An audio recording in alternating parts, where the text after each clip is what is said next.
Hi everyone, இன்றைக்கி நம்ம சேனலில் என்ன டாபிக் பார்க்க போகிறோம்னா இன்ட்ரடக்ஷன் டு ப்ரோக்ராமிங். ஸோ ப்ரோக்ராமிங்குள்ளே போகிறதுக்கு முன்னாடி நம்ம பேசிக்காக கம்ப்யூட்டரை பற்றின ஒரு சில பேசிக்கான இன்ஃபர்மேஷன்ஸ் தான் நம்ம இப்போ பார்க்க போகிறோம். ஸோ இன்ட்ரடக்ஷன் டு ப்ரோக்ராமிங், பேசிக்காக நம்ம தெரிஞ்சுக்கக்கூடிய விஷயங்கள்லாம் நம்ம இப்போ பார்க்கலாம். ஸோ கம்ப்யூட்டர் அப்படிங்கிறது ஒரு எலக்ட்ரானிக் மிஷின் அப்படிங்கிறது நம்ம லோவர் ஸ்டாண்டர்ட்ஸ்லேருந்து நம்ம படிச்சுட்ருக்கோம். நெக்ஸ்ட் வந்துட்டு இந்த கம்ப்யூட்டர் எப்படி டிசைன் பண்ணியிருக்காங்க அப்படின்னா, ஒரு சில டேட்டாஸை இதை அக்செப்ட் பண்ணி ப்ராசஸ் பண்ணி நமக்கு ஒரு அவுட்புட்டை அது ப்ரொடியூஸ் பண்ணும். ஸோ இந்த மாதிரி பேசிஸில் தான் கம்ப்யூட்டரை டிசைன் பண்ணியிருக்காங்க. ஓகேயா? நெக்ஸ்ட் வந்துட்டு ஒரு கம்ப்யூட்டர் சொல்யூஷன், ஒரு ப்ராப்ளத்துக்கு ஒரு கம்ப்யூட்டர் எப்படி சொல்யூஷனை கொடுக்கும் அப்படின்னா யூஸிங் ப்ரோக்ராமிங் லாங்குவேஜஸ். ஓகேயா? அதில் வந்துட்டு ஒரு சில டெஃபினட் இன்ஸ்ட்ரக்ஷன்ஸ் எல்லாம் இருக்கும். செட் ஆஃப் இன்ஸ்ட்ரக்ஷன்ஸ் யூஸ் பண்ணி நமக்கான ப்ராப்ளத்துக்கான சொல்யூஷனை வந்துட்டு நம்ம கம்ப்யூட்டரை யூஸ் பண்ணி நம்ம வந்துட்டு எடுத்துக்கிறோம். ஸோ இதுக்கு தான் நம்ம வந்துட்டு ப்ரோக்ராமிங் லாங்குவேஜஸ் யூஸ் பண்ணி நமக்கான ப்ராப்ளத்துக்கான சொல்யூஷனை வந்துட்டு அது கொடுக்கும். ஓகே. நெக்ஸ்ட் வந்து அல்காரிதம் அப்படின்னா ஒன்றும் இல்லை, it is a sequence of steps. நம்ம வந்து ப்ரோக்ராமை எழுதுறதுக்கு முன்னாடி நம்ம அல்காரிதம் எழுதுவோம். ஸோ அல்காரிதம் வந்துட்டு எப்படியெல்லாம் ப்ரோக்ராம் இருக்குமோ அதை வந்து ஸ்டெப் பை ஸ்டெப்பாக எழுதுவோம். ஸ்டெப் 1, ஸ்டெப் 2, ஸ்டெப் 3 அந்த மாதிரி ஒரு லாஜிக்கையும் நம்ம ஸ்டெப்ஸில் கொண்டு வருவோம். ஓகேயா? இது வந்துட்டு இங்கிலீஷில் இருக்கும், ப்ரோக்ராமர்ஸ் அண்டர்ஸ்டாண்ட் பண்ணிக்கக்கூடிய ஒரு லாங்குவேஜில் இருக்கும்.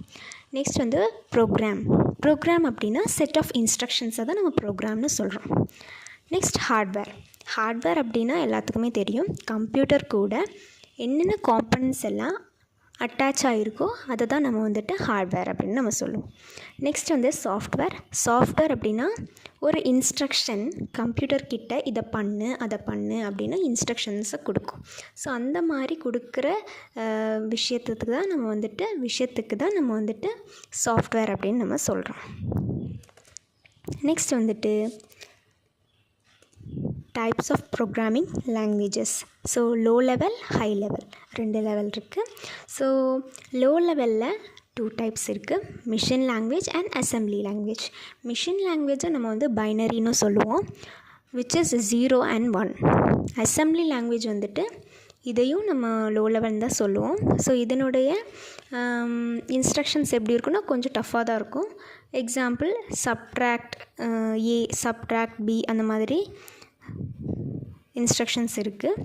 நெக்ஸ்ட் வந்துட்டு ஹை லெவலில் ப்ரொசீஜரல் லாங்குவேஜில் தான் நம்ம வந்துட்டு சி அப்படின்னு நம்ம சொல்லுவோம். சி, கோபால் இதெல்லாமே நம்ம ப்ரொசீஜரல் லாங்குவேஜ்னு சொல்லுவோம்.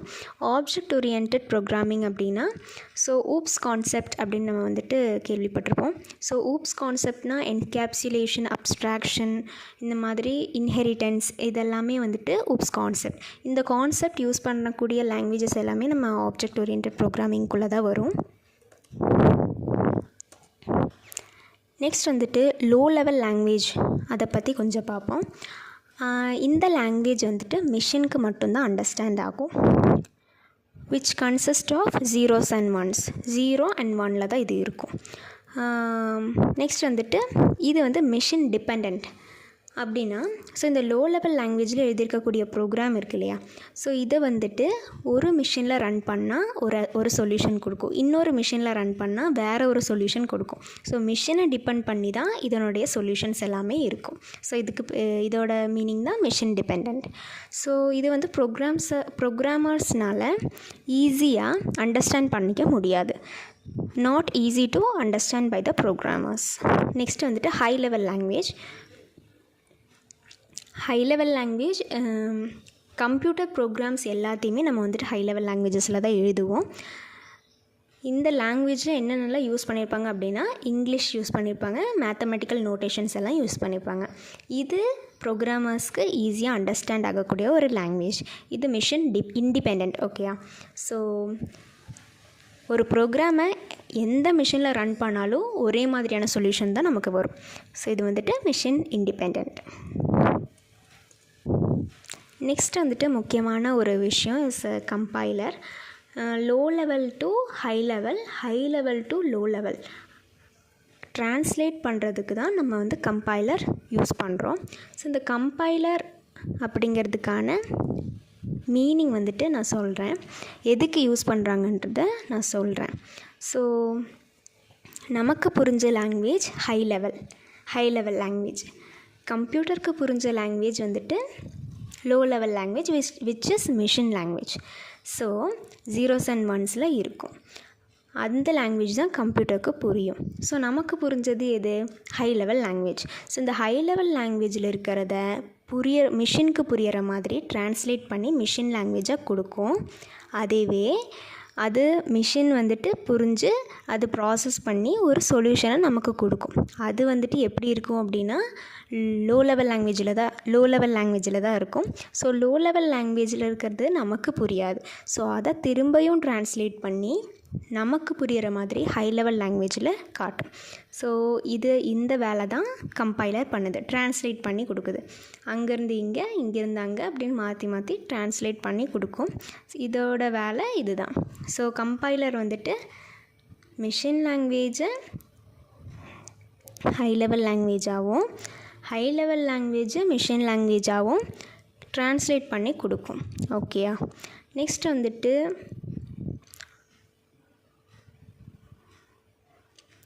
It also checks for errors. இது எரர்ஸை செக் பண்ணி லிஸ்ட் ஆஃப் எரர்ஸை ப்ரோக்ராமர் என்ன மிஸ்டேக் பண்ணாங்களோ அதை வந்து காட்டும். நெக்ஸ்ட் வந்துட்டு compiler use to run C program or Turbo C or Borland C. Turbo C, Borland C 2 compiler நம்ம வந்துட்டு யூஸ் பண்ணுவோம். 2ல் ஏதோ ஒன்று யூஸ் பண்ணிக்கலாம் சி ப்ரோக்ராம் ரன் பண்ணுறதுக்கு. நெக்ஸ்ட் வந்துட்டு இன்டர்ப்ரெட்டர். ஸோ இன்டர்ப்ரெட்டருக்கும் கம்பைலருக்குமான மெயின் டிஃப்ரென்ஸ் என்ன அப்படின்னா, இன்டர்ப்ரெட்டர் எல்லா ப்ரோக்ராமில் எல்லாத்தையுமே லைன் பை லைனாக தான் செக் பண்ணும். லைன் பை லைனாக இன்ஸ்ட்ரக்ஷன்ஸை அது செக் பண்ணிட்டு வரும். ஆனால் கம்பைலர் அப்படி இல்லை, மொத்த ப்ரோக்ராமை செக் பண்ணிட்டு லிஸ்ட் ஆஃப் எரர்ஸை தான் கொடுக்கும். ஸோ இன்டர்ப்ரெட்டரும் கம்பைலரும் ஒரே வேலையை தான் செய்யுது. ஆனால் இன்டர்ப்ரெட்டர் வந்துட்டு லைன் பை லைனாக செக் பண்ணுது, அவ்வளோதான் டிஃப்ரென்ஸு. ஸோ ஒரு லைனில் இப்போது ப்ரோக்ராமர் ஏதாவது மிஸ்டேக் பண்ணியிருக்காங்க அப்படின்னா அந்த எரரை பார்த்த உடனே அந்த இன்டர்ப்ரெட்டர் என்ன பண்ணும் அப்படின்னா ஸ்டாப் பண்ணிடும், எக்ஸிக்யூஷனை ஸ்டாப் பண்ணிவிட்டு யூசர் கரெக்ட் பண்ணக்கப்புறம் தான் அந்த நெக்ஸ்ட் லைனுக்கே போகும். ஓகேயா? ஸோ இதுதான் இன்டர்ப்ரெட்டரோட work. If there is any error in the instruction, the execution halts immediately and prompts the user to correct it. ஓகேயா? ஸோ இதெல்லாமே பேசிக்காக தெரிஞ்சிக்க வேண்டிய விஷயங்கள். ஸோ நெக்ஸ்ட் வீடியோவில் நம்ம வந்துட்டு ப்ரோக்ராமிங்குள்ளே போயிடலாம்.